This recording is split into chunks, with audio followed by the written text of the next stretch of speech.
Je donne la parole au président Claude Malhuret pour le groupe Les Indépendants, République et Territoires. Monsieur le Premier ministre, dans moins d'un an, les Français voteront pour élire leur président de la République. Depuis quelques années, les élections ont été transformées par l'arrivée des réseaux sociaux et leur cortège d'indignés, de complotistes, de trolls, de racistes, de radicalisés et d'ingérences étrangères. Les prochaines élections se feront en prime sous la pression de l'intelligence artificielle.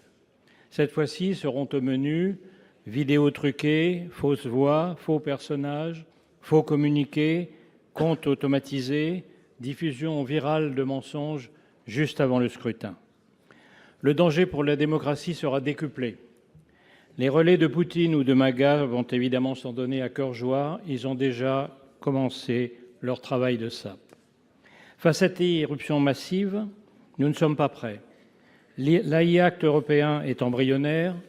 La CNIL a engagé, tout comme Viginum, un travail de vigilance et notre collègue Vanina Paoli-Gagin prépare le rapport sur l'IA que vous lui avez confié. Mais la vraie question est celle de l'application concrète, rapide et efficace des protections, des sanctions et des contre-mesures. À 10 mois de l'élection, nous sommes, comme le reste de l'Europe d'ailleurs, où se jouent d'autres élections, désarmés. Monsieur le Premier ministre, comment le gouvernement entend-il garantir l'identification des contenus politiques générés ou modifiés par l'IA? Quels moyens seront donnés aux autorités de contrôle pour détecter et sanctionner les manipulations? Comment les plateformes seront-elles contraintes d'agir en urgence à la veille du vote? Enfin, comptez-vous proposer un cadre législatif pour sanctionner l'usage de la voix ou de l'identité d'un candidat, d'un élu ou d'un responsable public pendant la campagne? Pour défendre la démocratie contre ses ennemis intérieurs et extérieurs, nous avons le devoir de faire en sorte que l'avancée des technologies ne devienne pas une arme contre le libre choix des citoyens. Je vous remercie. Pour vous répondre, la parole est à Monsieur le Premier ministre. Merci, Monsieur le Président du Sénat, Mesdames et Messieurs les sénatrices et sénateurs. Monsieur le Président, Monsieur le Ministre Claude Malhuret, vous étiez avec le Président du Sénat et un certain nombre de parlementaires ici présents il y a de cela quelques jours à Matignon. Peut-être que cela me permet de dire publiquement ce que je vous ai dit dans un cercle plus restreint sur le risque d'ingérence étrangère, qui est très aigu et très important dans les mois qui vont venir, là où, au fond, nous sommes prêts et ce qui nous reste à accomplir. La première des choses, déjà, confirmer publiquement à la représentation nationale qu'il n'y a pas eu d'ingérence étrangère pendant la campagne des élections provinciales en Nouvelle-Calédonie. Vous savez que le risque existait, il était identifié, il y a eu une mobilisation très importante des équipes des services de l'État et je tiens à les en remercier.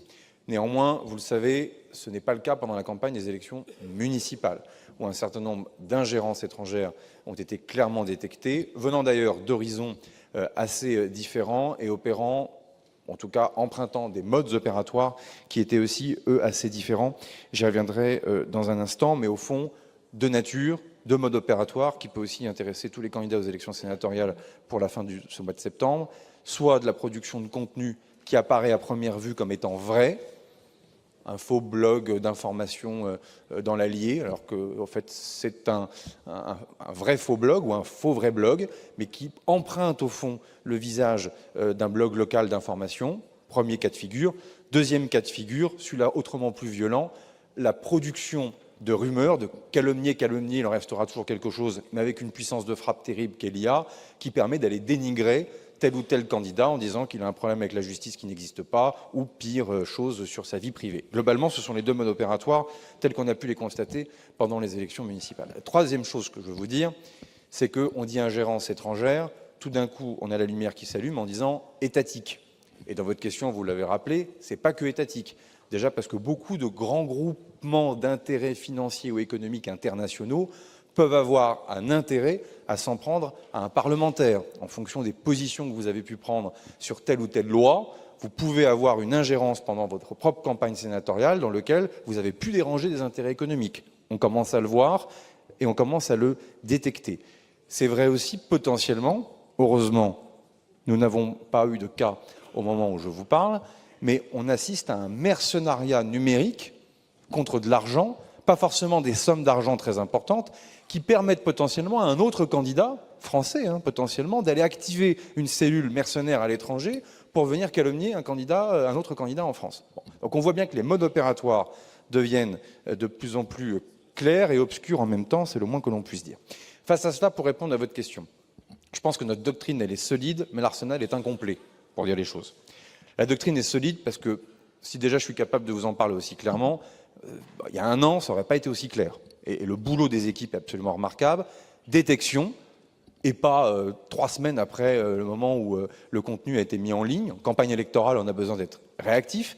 Dénonciation, parce que qu'on le veuille ou non, le principe de ces procédés, c'est que ça n'aime pas la transparence. Donc être capable très vite de dire, il se passe quelque chose, voilà d'où ça vient, et un service de l'État dit que c'est faux, un tiers qui dit que c'est faux, ça compte évidemment dans le cadre de la campagne électorale. Et ensuite, les deux choses les plus compliquées à mettre en œuvre, mais sur lesquelles on avance, l'entrave, y mettre fin, et enfin l'attribution, qui est évidemment l'acte le plus compliqué, mais de savoir exactement d'où ça vient, dit aussi quelque chose de la nature de nos affaires. Ça, on avance, de plus en plus les résultats sont là. Les parlementaires qui s'intéressent à ces sujets, je demanderai au ministre de vous montrer comment ça fonctionne, parce que je pense qu'on a besoin aussi de montrer aux équipes de l'État que ce que nous faisons est solide, parce qu'on est la première démocratie européenne à mettre autant d'argent, autant de moyens, autant de jus de cerveau pour faire justement bouger les lignes.